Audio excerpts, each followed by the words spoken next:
Hey,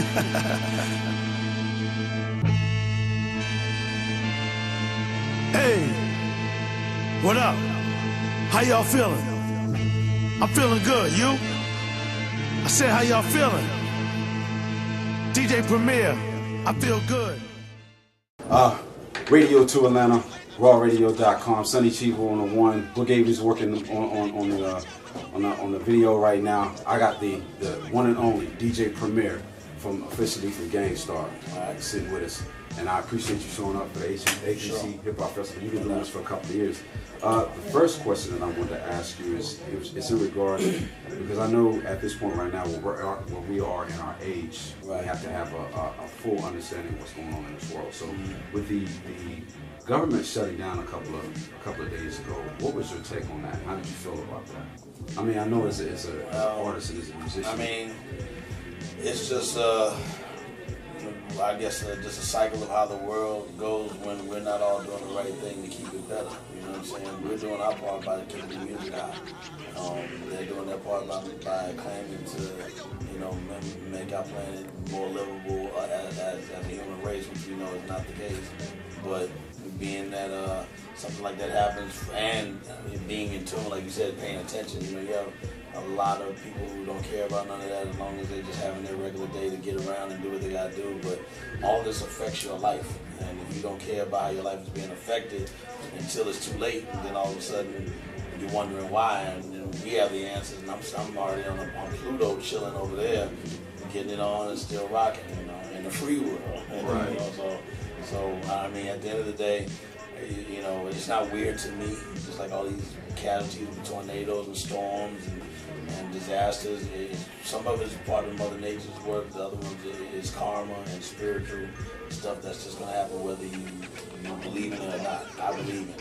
And karma, what comes around goes around. But we, you know, as long as we still have breath in our life, we still have to know how to tolerate surviving, which, you know, in hip-hop and people of our nature are really survivors. So we know how to go through adverse situations and still maintain us to stay afloat.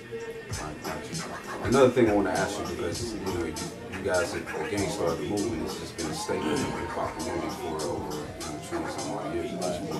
The question I have is because there's a track that you've had on your album, Business and Friends, and V.I. versus Friendship. Yes, sir. You and Guru have, you know, rest in peace, Guru, but you and Guru have had this impact on the community where you see a lot of hip hop artists, even now, even in this time where they're officially together, and then some situation happens, whether it be money, whether it be, you know, something personal, but the group dissipates, and then after they dissipate, you can't find that common bond and bring it back together, and then the music is not the same. So I want to ask you, how is it that, you know, and you've explained it in the music, but just to kind of elaborate on it, what is it that you guys were able to do and sustain for that amount of time? We fought a lot. Like, I mean, from fist fights to bloody lip. I got those two marks right there is from him biting my skin out of my hand. You know, and I'm glad to have them now because they're sacred scars that I can't remove. And I know that's Guru right there. You know what I'm saying? Like, so it's very more meaningful. I mean, back then, I'm like, bastard, you know. But one thing I'll say is all the times we fought over, even over nonsense, you know, part of it is alcoholism and things like that. But one thing that was never effective was when we had another joint to record another album, we'd be excited to do it, and we knew it was going to come out just as dope as the other stuff we had already created, because that's how much we loved being Gang Starr and making the music that he and I made once we connected. And you can't hate each other to a T and make good music together. It's not going to work. Right. If it's false and really fake, it's not going to come out that authentic. Exactly. We could be mad at each other, and then the next day after we lay a joint down, he'd be like, yo, man, I love you, man. I'd be like, I love you too, man. And we'll wrestle around, and they'd be like, yo, let's go get a drink, and we'll go out. And we'll be at another party, because he loved to party and loved to just hang out. He'll call you. You be asleep 5 in the morning, be like, yo, what's up? And he's like, yo, I'm at this shit, yo. I'm at Joe's Pub, yo, it's popping. And I'm like, dude, it's 5 in the morning. Yo, I'm just letting you know I'm about to have some fun. Yo, I'm talking to you, I love you, nigga. The next day, we're fighting again, you know. But that's natural for me, because we lived together for almost 6 years, and we just built just an incredible quality of how to, you know, make Gang Starr always grow, album after album, song after song, and again, no matter how much we fought, it never affected our music because the love was that deep between both of us on those levels. That's what kept us loving each other as boys. You know what I'm saying? The rest of it is what it is. I mean, there's not a band or a group that does not fight and have issues. It's just it's normal. It's just like a relationship or anything else, but the only difference is hip-hop was our relationship. You know what I'm saying? Whenever he made his move to go elsewhere and vice versa, there's still a lot of hip-hop things where we're going to see each other in the same spot, and then at the end of the day, we're staying in the same crib anyway. You know, so that was just so normal for us, and you know, at least when we were coming up. So, you know, things didn't get strange till later when he started to move on and do things without me. And even then, I'm like, hey, whenever he's ready for another album, I'm ready. That's what's up. Your music has been indistinguishable. I think everybody in this room can actually vouch, and as soon as a track comes on, we know if it's premiere or not. Right. My question to you is that I've been hearing through the grapevine, and we all have these social networks, but I myself have been hearing through the grapevine that you were supposed to be doing a collaboration with Nas. Right. It was supposed to be your production specifically on this album. You have a timetable when this album comes. I just got back from LA a few days ago, and Nas was having a party out there. I just happened to see it on Instagram and hit up his manager. He's like, "Oh yeah, who you with?" Okay, we got it. It was very, you know, it was selective getting in, and we got right in. I sat right next to him, and first thing, and I even said, I'm not, you know, my general manager was with me, and he's like, "Yo, you got to bring up when you're working on the album." Like, no, if he doesn't bring it up, I'm not bringing it up. As soon as I sat next to him, he goes, "Yo, I got one more," because he has one more for Def Jam he has to do. So he's doing that one now to get that one finished, and then he's free. Okay. So he'd rather be a free agent and do it without any of the, you know, the strings that can, you know, limit our ability to just do it the way we want to. And not to say that they would give us that type of a limitation, but when you're independent like I am, you know, you can drop it when you want, how you want, whenever you want. There's no holding back.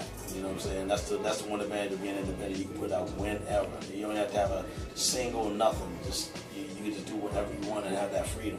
That's one thing I love about my artists, having that connection with me, is that we believe in setting it up right, and then I want them to also have a situation where they're comfortable to be able to enjoy what it takes to do it.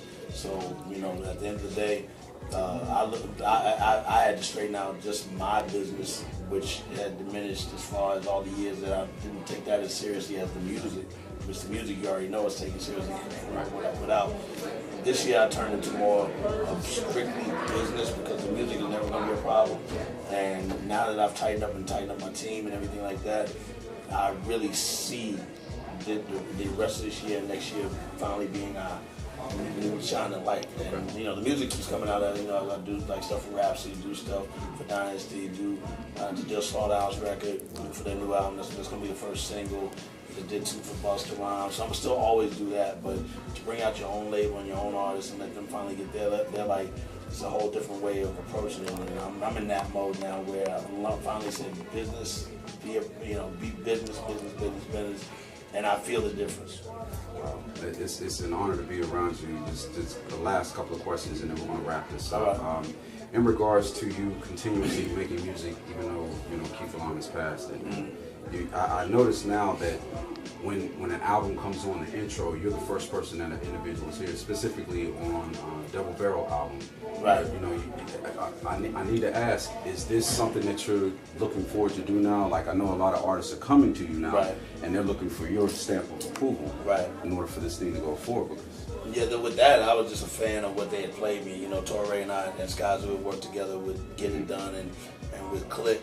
So I'm a big Marco Polo fan as far as his beats. So when he and Torae was doing the whole album, and I've been a fan of Torae for years when he was with the Coalescence and all that stuff. So to hear him and Marco, they remind me of what me and Guru were as a duo, from a producer and an MC. So it was so solid. They were like, "Yo, could you do the intro?" You know, Marco did it just samples, no drums. And I got in an argument with them over that because I freestyled it just off the head because I knew how long it was. And then I was like just in the booth kind of thinking of stuff, and I'm like, I remember, they'll tell you this too, I was like, yeah, Marco Polo on the beat, DJ Premier on the MC tip. Shout to Q-Tip. Right. And they were like, hey, we gotta take the Q-Tip. I was like, nah, because it sounds natural that when I do on it, because it's almost like you could tell I'm hesitating on what to say next. Yes. So when I was like on the MC tip, and the music plays for maybe 2 seconds, I go shout to Q-Tip, and then I was like, we out of here, hip hop forever, whatever. And they were like, yo, we gotta take that part out. And I'm like, yo, man, I said, leave it like it is. And we argued for days, and I just picked on them about it because I wanted it to stay. Of course, we took it out, but I wanted it to sound natural. And I wanted to sound like what it really was, which was me just freestyle on the intro, because that's just not really what I do, but that's really what it was. So when you see Marco Polo, Torae, tell them I told you about the Q-Tip story. I got you. How they edited my part. I got you. I have the original in my studio, and I think I'm gonna leak it out so people will hear it. I'll be like the real intro. Lastly, I just want to say congratulations on you working with Christina Aguilera. Yeah, It just no lets doubt. me know that your career has come full circle. Yeah, Radio to Atlanta, rawradio.com, where hip hop is officially grown. Once again, the 1.5 of Gang Starr, DJ Premier. Yeah. You know what it is, A3C Hip Hop Festival. Let's go.